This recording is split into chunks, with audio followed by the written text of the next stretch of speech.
How's it going, everyone? Welcome back to episode 2. Thank you guys for tuning in. I appreciate you. Now, today I'm going to be talking about one of the most used stories in the Bible besides Jesus. Today, I'm going to talk to you about the prodigal son. Now, before you click away because you've heard this one before, give me a chance, okay? Please, just listen. Please. This love is wild, wild.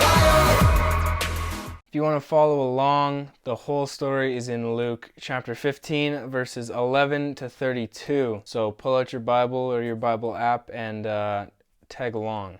The story begins with a father and his two sons. One's younger and one is older. To give you some background, the father of these two sons is very wealthy. He's like the Bill Gates of their time, except not with technology. They use wheat or something that they have back in the day. Now, just like what we have today, back then they had inheritance, which is whenever a parent, or specifically in those times a father died, their sons would collect an inheritance, which was a split of all of the father's assets. So they would receive a portion of that as a going away present, I guess. I don't know. Now, the whole point of an inheritance is to have it passed down whenever the last generation dies, to breed wealth into the next generation. Unfortunately, the younger son didn't really understand this very simple concept, so he asked for his share of the inheritance from his father before he passed. The father was like, yeah, sure, I guess, and the son headed off with his new bag of cash to go into the big city,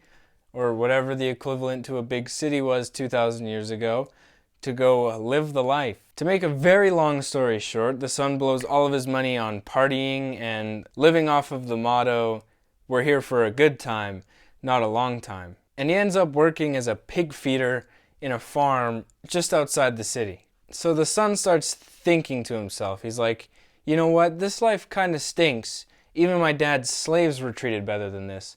So maybe I'll go back and ask if I can work the fields for him, and then he'll let me back into his house. So he quits his job and heads home, hoping that his dad will accept him as a slave so that he can have a better working condition, living condition than what he just had with piggies. So the son goes home, and before he even makes it to the front doorstep of the house, the father runs up to him with open arms and hugs him, and then wraps him in beautiful robes, gives him a ring, and then orders that everyone has to party. That's a solid order, if I do say so myself. Imagine being able to order someone to party. That's so next level. See, this comparison is made all the time, but we're just like the prodigal son, and it's kind of embarrassing. Sometimes we want God's promises right now, and we don't want to wait for God's perfect timing. I mean, seriously, I get really impatient with that kind of stuff. I'm like, God, just show me what you want me to do, man. Why are you making me so confused? Help, please. Sometimes it may feel like God is holding his plan from us, or that he's punishing us for a sin we did by withholding his perfect future, but that's not the case. In 1 Samuel, it says that a lack of patience can cause you to miss blessings. Now, that verse is not meant to scare you. It's meant to encourage you to have patience and to wait for God's perfect timing so that he can put his perfect plan through your life.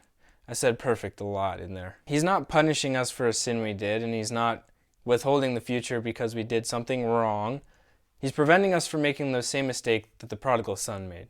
That's where impatience gets us. Impatience allows for us to make stupid decisions that can be detrimental to our lives. Luckily for us, God responds like the Father, with open arms and beautiful robes. He welcomes us home. So, next time you're driving or in line at the supermarket and the person in front of you just can't seem to get going, remember, be patient and let the blessings start rolling in. Anyways, guys, thank you so much for watching. I truly appreciate you. And I will see you guys in 14 days for the next episode of Mondays with Matt.